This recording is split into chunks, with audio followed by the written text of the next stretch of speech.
The night the laugh came, Mara Ellen was the last person awake at Camp 4. Her lamp cut a bright circle on the ground. The machines around her breathed in slow, steady rhythms. The wind over Hennes 4 tasted of salt and old metal. For 700 years the galaxy had called humans extinct. That fact lived in books, in laws, and in museum halls. Mara had taught the same story for most of her life. She had not expected to hear anything alive. It started as a small noise on the field recorder. A sound the team first thought was a crack in the rock. Mara pulled the feed up, and the sound sat there like a thin thread, a laugh. Not easy or full. It was small and dry, as if it had been stored for a long time. It did not match any animal calls the sensors knew. It made the hairs stand up on the back of Mara's neck. She walked back to the dig with a lamp in one hand and the recorder in the other. The crew were sleeping in their tents. The dig lights made long shadows across the earth. The map said there should be nothing but dust and bone. The maps were clean and polite. But the ground under Mara's boots felt wrong. It felt like a held breath. They had come to Hennes 4 to catalog ruins. The Archaeo Council had given them permission to survey a ring of old hulls. These hulls were smooth and flat and had been called memorials. People believed the last humans had sealed themselves inside and gone silent. The site had become quiet relics and ledger entries for scholars to argue over. Mara's drill bit cut into a seam of metal that had no place in any chart. The seam sang when it warmed. The geophones showed movement under the surface. The hull there was not crumbled. It lay like a sleeping thing just under the dust. The team brought in a cutter and exposed a patch of metal so clean it seemed to glow. When they cleared the soil away, they found a hatch. The hatch was small and ringed with old welding. It had been oiled recently enough to slow down the rust. Mara ran her gloved fingers along the rim. The metal hummed under her hand. Something inside answered with a sound that was not a sound on the cameras, a pattern of knocks, 3 slow beats that trembled like a hand on a door. The team looked at each other in the cold. Protocol, printed on thin paper and thick with law, said to record, mark, and wait for the Archaeo Council. The law kept peace. It kept bodies in museums and kept curious minds from trespass. But when the knocks came again, the sound felt like a call from someone who had been left to sleep too long. Mara remembered the first time she had learned to disobey rules. She had been a small girl on a far world. A teacher had told the class a story about a bird with a broken wing. Someone had said the bird must be left alone. Mara had picked up the bird anyway and found its song. The memory of that small, stubborn mercy made her hand move. She ordered the airlock set up. Hands that had argued 1,000 times worked with quick, precise motions. Welders muttered. A generator coughed life into instruments that had been idle for centuries. The seal hissed when they attached the module. For a moment the hull was a closed throat. The knocks came once more. They were weak but steady. They sounded like someone who had practiced patience for decades. Mara keyed the door override herself. Her breath made small fogs inside the helmet. The hatch opened with a shudder and a sigh of cold, stale air. The camera inside caught the first frame of a corridor. It looked like a home. There were hooks for coats and a small shelf with jars. A faded photograph stuck to the wall by magnet. The picture showed 2 people laughing under a sky full of lights. The photograph was warm to look at. No one had expected to find a home behind the hull. They stepped inside one careful foot at a time. The lights there were dim and the air smelled of canned soup and rain. Drawers were closed. A child's toy lay on a bench. The toy was a carved animal with one ear chipped. Mara picked it up and the hull somewhere shivered.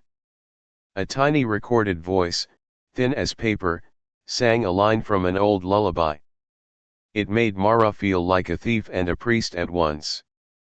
They found writing, not the cold print of an archive, but a journal tucked in a box. The handwriting was careful and human. The first line made Mara's chest tighten: "We hid when the sky burned. We told ourselves stories. We kept the knocks so someone would know we were here." The sentence had a small, fierce truth. It demanded to be believed. Deeper in the corridor, near a maintenance hatch, the knocks came in a pattern Mara recognized from old codes used by human sailors.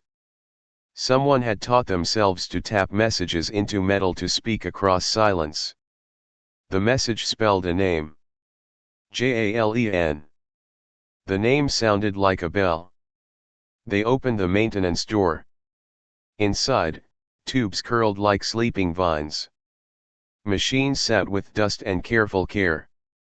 In a padded chair, with thin cables at his temples, a man lay with eyes sharp and bright despite the years. He was small and pale. He breathed and then he laughed, not brittle this time, but wet and short. He said in a voice that had been kept in the dark, "We waited." The team froze. Cameras recorded. Protocol burned smaller in their minds. Jalen pushed his hand against the metal and tapped 3 times the same steady knock that had begun the night. Mara felt the sound go through her like a promise. Outside the site the stars were patient.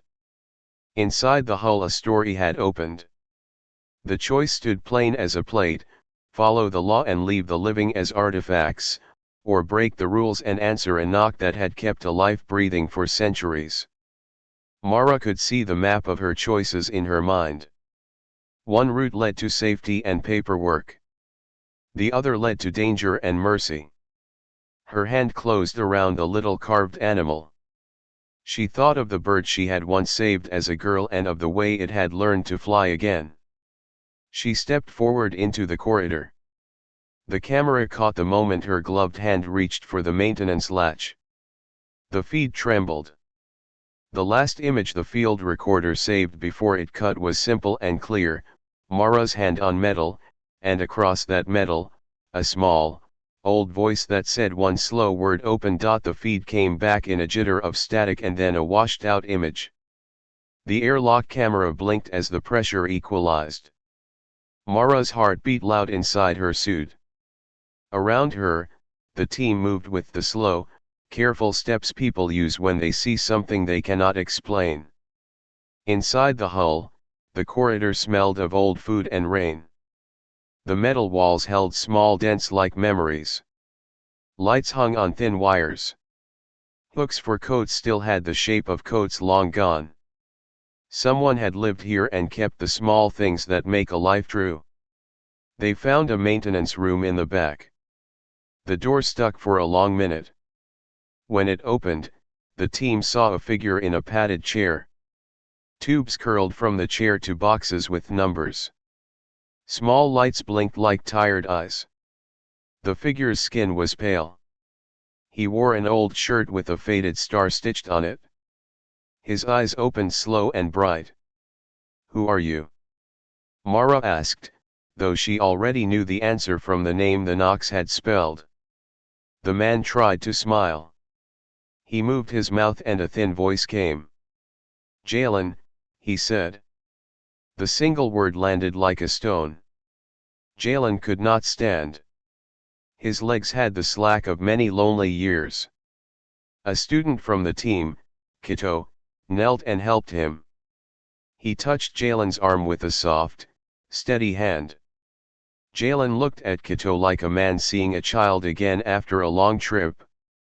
"Where have you been?" Kito asked.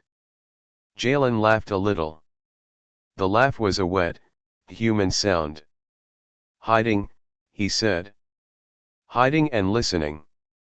We learned to keep the hull quiet. We made it sing soft. We taught it to answer in knocks." He blinked and tried to speak more. The machines hissed. His breath came in small rises and falls. He reached up and pressed a palm to the metal of the maintenance door. It answered with a faint vibration, a memory in the hull. Then he knocked 3 times on his chest. The sound was thin but clear.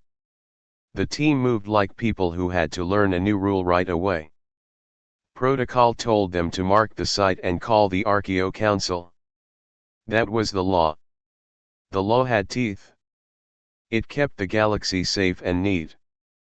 But in this small room, with a man who had waited for a knock for decades, the law felt like a cold thing that could break a life. They fed Jalen air and water. They showed him the recording so he could know how the world looked now. His eyes went wide at the light from the screens. He touched the photograph on the wall with a careful finger and said the names under his breath. Names that sounded like home. Jalen told a little of his story. He spoke in short lines. Simple words. He and a small group had hidden when the world burned. They had closed the hulls and waited. They built machines that would hide their heat and mask their signals. They sang to each other. They taught small ones to sleep with music. They learned to knock in patterns like people who send messages across water. We thought it was safer to be quiet, Jalen said. We thought that if the stars forgot us, we could forget the stars. But we kept some lights. We kept the knocks so anyone who wondered could find us. Mara listened and felt anger and pity in the same place. She thought of all the papers that called humans extinct. She thought of the law that made living bodies into exhibits. She thought of the students back home who learned an empty history. Outside, on the plain, the night was no longer quiet. Lights winked across the dark like tiny fires waking. The hulls around the site hummed. Other knocks echoed, answering in patterns. Not all were the same. Some tapped old codes of warning. Others tried to sing. Kito leaned close to a speaker and counted the rhythm. They are talking to each other, he said. Some of it is human. Some of it is not. Some hulls answer with numbers. Some answer with songs. The team felt the scale of the problem like a weight. If only a few hulls held life, the council could handle it. If many hulls woke and sent out calls, the whole galaxy might be forced to change its story. The law could not hold fast if the truth spread. A message came through the relay from a distant sensor. It carried a name Jalen knew and a small clip of a voice he had not thought he would hear again. The clip was muffled but clear enough to send a chill down everyone's back. It was a child singing the first line of a lullaby. A lullaby Jalen had taught to sleep a dozen little ones while the sky burned. The relay also carried an official ping. A scanner had passed over the site earlier in the day. The scanner read heat signatures and registered the hull as inactive. It did not pick up the soft knocks. But an automated probe that roamed these systems had recorded a faint pattern at dawn, a sound the probe could not explain. The probe had sent a short report to the nearest Archaeo Council post. The post had not yet answered. Time became a narrow thing. The team had hours before the council might arrive. The council would bring rules and tests and boxes for living things. Jalen's eyes grew small with fear and memory. He did not want to be made into a specimen. He wanted tea. He wanted to laugh badly and loudly. He wanted to teach someone how to carve a toy from a scrap of wood. Mara and her crew argued in low voices. Some said to call the council now and follow the law. Some said to hide Jalen and move him to a safe place. Some said to leave and come back with more help. None of them could drop the choice like a heavy stone. Each option broke something they cared about. As they argued, another sound came. It was not a knock. It was a single, sharp ping from the plane. It came from a device outside the camp. Everyone turned. The relay lit up with data, a survey drone. It had not come from a council ship. It flew low, quiet like a thinking thing. Its cameras had been cut to record low light. The drone circled once and then began to broadcast not a call to the council, but a short, encrypted message. Kito reached for the console and tried to decode it. The message was small and fast. It said one word in a language Mara thought belonged only to smugglers and old scavengers: help. The feed shivered. The hull answered with a light that pulsed faint and sure.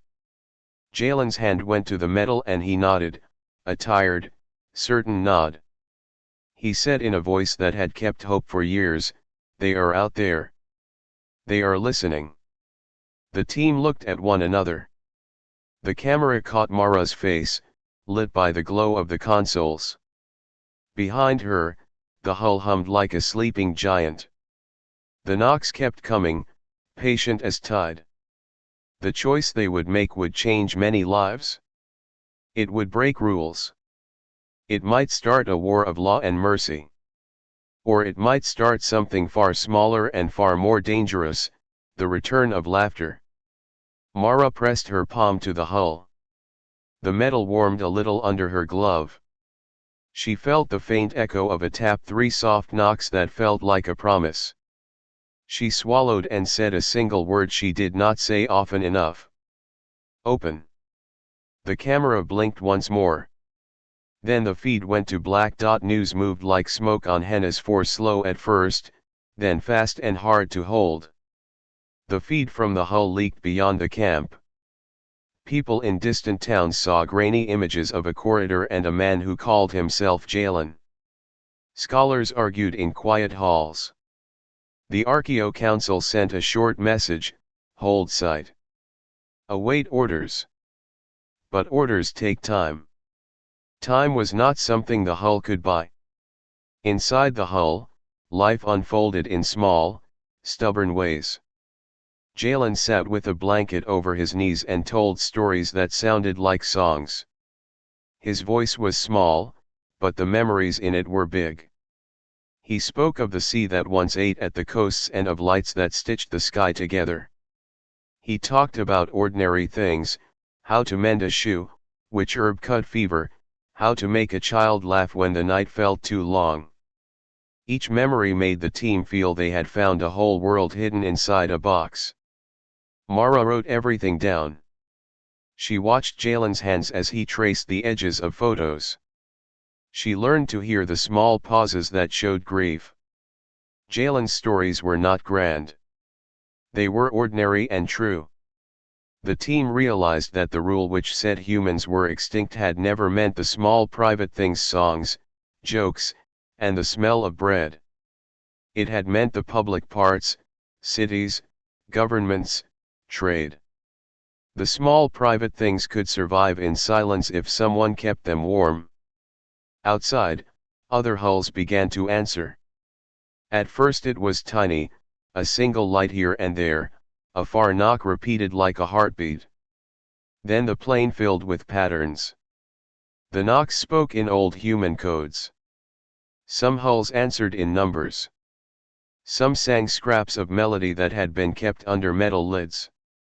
The hill of ruins became a chorus. The sounds were not all human, but many carried a human rhythm. It seemed the people who had hidden had not been alone. They had neighbors in the dark. This changed everything. If the galaxy learned that many lives had been kept secret, the old peace could crack. The Archaeo Council could no longer treat one hull as an oddity. They would have to act. The team felt the world pressing in, like a lid on a pot. When the council's envoys finally arrived, they did so with faces like carved stone. They spoke in legal words and offered what they called assistance: quarantine, testing, and careful study. Their tone had the softness of paper. They promised the public safety and the slow return of human things to the archive. Behind the promises were crates and sensors and the quiet hunger of institutions that measure living people like specimens. The survivors did not like the idea. Jalen sat and watched the men and women in starched uniforms and said little. He knew being studied could kill the small freedoms they still had. A life lived only to answer questions is a life kept under glass. He had seen what being a specimen could do to a person's spirit. Some people in the plane grew greedy. Salvage crews and traders smelled chance. They came with offers, money for artifacts, a market for old human things. The team had to fight those offers with their own kind of force, stubbornness and story. Mara used the journal and the toy and the songs as weapons. She told the truth in simple words and made the world listen a little more carefully. Not everyone stayed calm. A night came when someone burned part of the camp. Fire moved quickly across dry grass and scattered equipment. The blaze was small but smart, it was meant to frighten and to force people to move. It worked. The envoys used the chaos as a reason to tighten control. They called for the hulls to be sealed for safety. The team had to move fast. Mara and her crew chose mercy. They hid the fragile people in crates marked as harmless tools and led them in a slow march across the plain toward an old smuggler landing. They lied to the scanners and forged the logs. It felt wrong and right at the same time. Wrong because it broke law. Right because it saved life. The rescue was messy. An old woman who had not seen sunlight in decades screamed when a hand helped her step into fresh air. A young man who had learned to whisper in the dark laughed like a child at a bird that flew too close to the ship. Jalen walked with a cane and with a heart full of strange fear.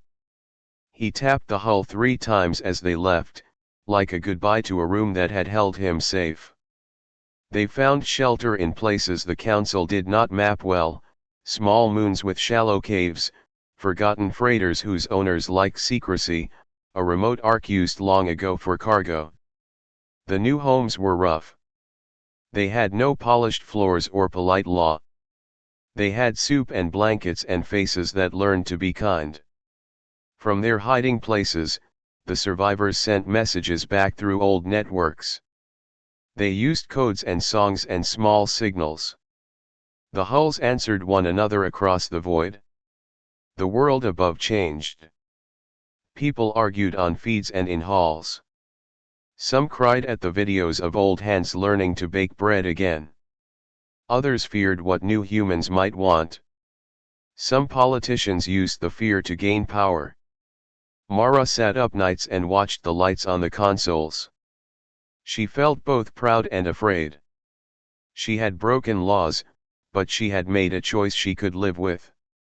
Jalen wrote songs in the evenings and taught the children the old knocks.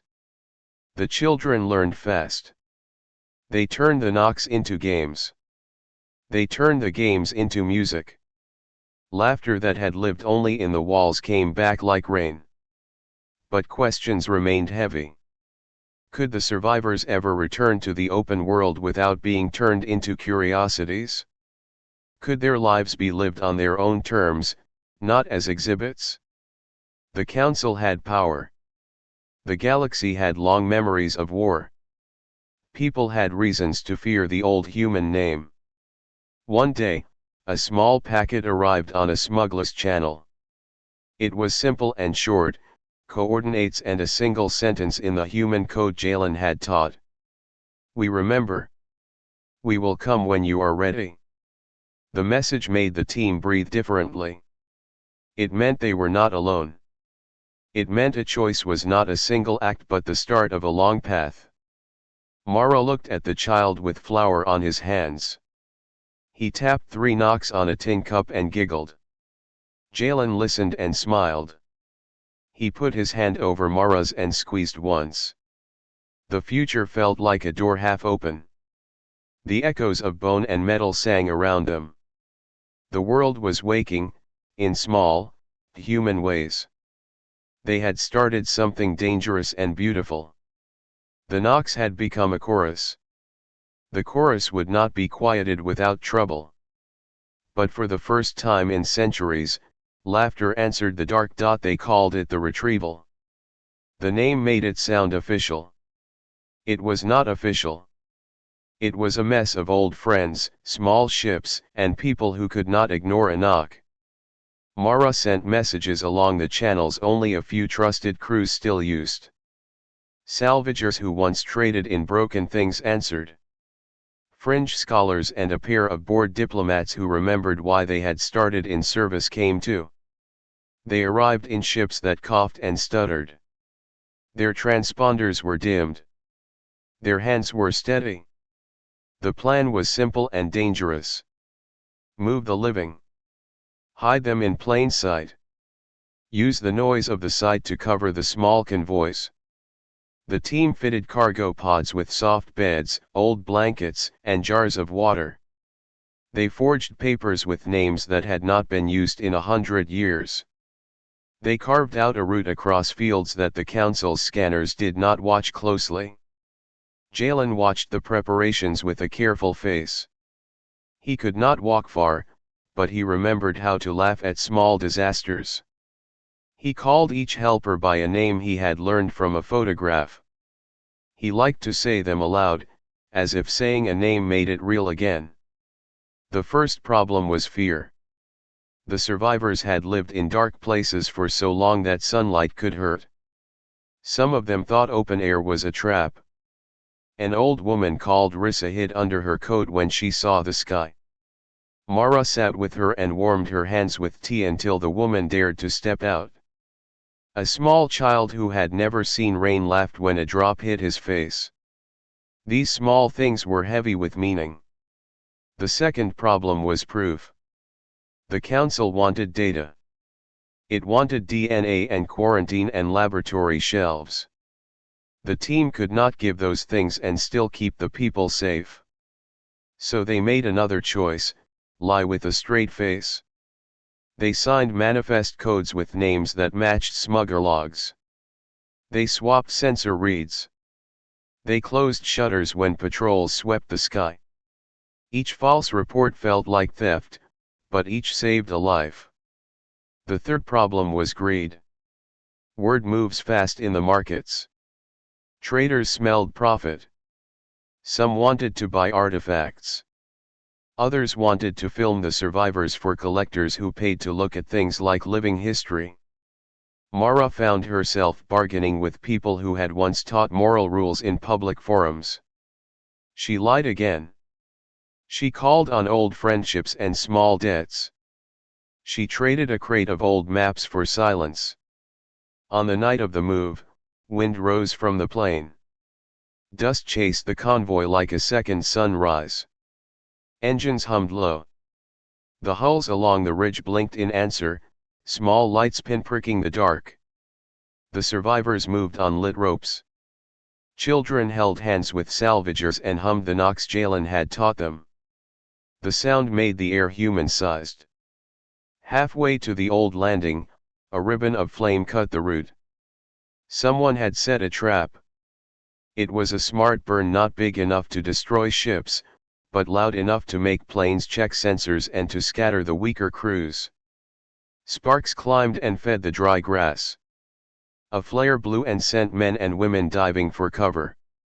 Mara's heart hammered. She ordered the convoy to split. Older shuttles took slower loads. The faster ones ran the longer route.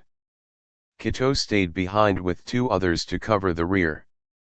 His face was calm, but his hands trembled when he keyed the relay. He had never wanted war. He had wanted to learn. Now he had to fight for a doorway. The flames had another cost. The envoys used the chaos to justify immediate containment. The council sent a small patrol that circled like a hawk. They had scanners and boxes with bright seals. The lead envoy, Ray, stepped out with a team and looked at the smoking grass with the bored face of someone who thought rules would fix everything. She had lawyers folded into her posture. Mara stepped forward and met her. there was no time for politeness. Ray spoke of safety and the rule of law. She offered quarantine on a ship that smelled of disinfectant. She spoke slow and sure. The survivors who could hear her speeches flinched. In the quiet, a child asked if quarantine meant being shut in a museum. Jalen heard the word and laughed, a small sound that carried like a stone dropped in water. He tapped the table with 3 soft knocks and said, "We will not be a thing to study. We will be people." The word made the envoys tense.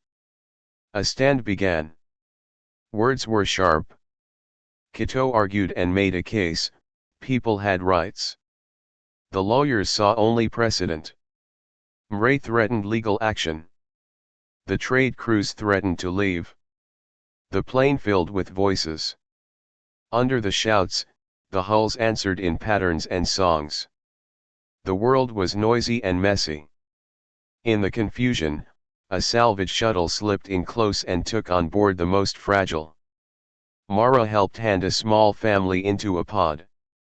The child's eyes were wide and wet. The father gripped Mara's hand like a plank in a storm and whispered, "Thank you." Mara wanted to say more, but engines hummed and fuel lines chimed. The ship lifted and vanished into the star-swept dark. Kito stayed to the last. He ran across the field with a crate full of journals and a battered music box. He reached the pickup and tossed the case up. Sparks from the ground scratched like a warning. A council drone tried to lock on, but one of the salvage pilots dove their craft between it and the field. The drone wobbled and went blind for a minute, enough time. As they left, Mara watched the field shrink. Lights blinked like notes on a score. Ray stood on the ridge and watched too. Her face had lost softness. She dialed a line on her wrist and spoke into a voice that would carry orders. The council would not forget this night. When the last shuttle rose, a single hull on the plane lit up. It sent a pattern of knocks that echoed across the grass, 3 slow beats that sounded like an old promise. Jalen tapped a cup in the shuttle and the child echoed him. The sound traveled like seed. They did not reach safety without loss. A small crate of journals went missing. A salvage crew lost an engine. A man with a broken tooth laughed too soon and woke a sleeping fear in his chest. The cost was enough to make Mara's hands shake, but not enough to make her regret. On the cabin wall, someone had taped a photograph of the first laugh. It was grainy and bright. Jalen lay back and closed his eyes, tired but alert. He whispered, "Teach them to laugh again." The shuttle hummed, a small ship carrying stubborn life. Below, on Henna's 4, the field cooled and the hulls fell silent for a moment. The plane held the smell of burned grass and fresh air. Machines beeped and the council patched its reports. The news feeds began to talk. Some called them smugglers. Some called them heroes. Mara watched the stars pass and felt the world shift beneath her feet. The law had not won. It had not lost. It had been stretched like a rope. Somewhere ahead, New Hearth waited, a moon that had no name on most charts. It would be a place of small things, soup, laughter, and the slow work of memory. For now they had steel and memory and a small convoy of people who had refused to be filed away. The knock still echoed in Mara's bones. It had changed the map. The galaxy would answer. The moon they called New Hearth was small and round and easy to miss on old maps. It had shallow caves and a slow, patient wind. The smuggler crews who brought the survivors there called it a lucky place. It smelled of whetstone and new bread. It was quiet in the way of places that have room for voices. The survivors came down in a string of ships. They moved like people waking from a long sleep. Some walked with the slow care of bones that had not known sunlight. Some moved with sudden, childlike joy. They touched grass with laughter that sounded like breaking ice. The moon had no law offices and no cameras at first. It had only rooms and a hill where children could run. Mara helped set up a school in a hollow. She nailed boards and hung sheets as walls. She found old chairs and a broken table and called it a place to learn. Jalen liked the smell of new wood. He sat on a low step and watched children make a riot of the space. He taught them a knock pattern he had learned as a boy. The children tapped tin cups and laughed when the rhythm made their hands clumsy. They learned fast. The children learned songs and words and how to bake a thin flat bread over a stone. They learned to draw maps of a sky that had been hidden. Jalen liked to say small things about the old world. He told them how people used to stack chairs and call it dancing. He told them about rain that came in loud sheets and about markets full of shouting voices. The children put his stories into little plays and made everyone laugh. The council did not stop working. It found the tracks of the shuttles and sent emissaries with smooth words. Cameras and committees came like tides. The galaxy had to answer questions now. The public fed on grainy clips and briefings. Some people feared the return of humans. Some people wanted to make the survivors famous, or rich, or small. The debate spilled into feeds and halls and public squares. It was noisy and sharp. An envoy arrived on New Hearth with a plan. He spoke of care and research and slow reintroduction. He had a gentle voice and a list of rules. He used the word integration so much it sounded like a shield. He promised health and records and places in museums where children could look at old things. Jalen listened. His hands turned the tiny music box Mara had kept in her pocket. He wound it and let the small tune spill into the clearing. It was a thin, brave sound. He put the music box on the table and looked up. "We were marked dead," he said simply. "We lived anyway. We want to laugh and marry and make mistakes. We want to teach and to learn. We do not want to be the answers to your tests." The envoy blinked. He had prepared words, but not that plainness. Cameras rolled. The message went out. People watched a thin man ask for the right to be loud and messy. The public did not know how to hold that image and keep the old fear. Something shifted after that.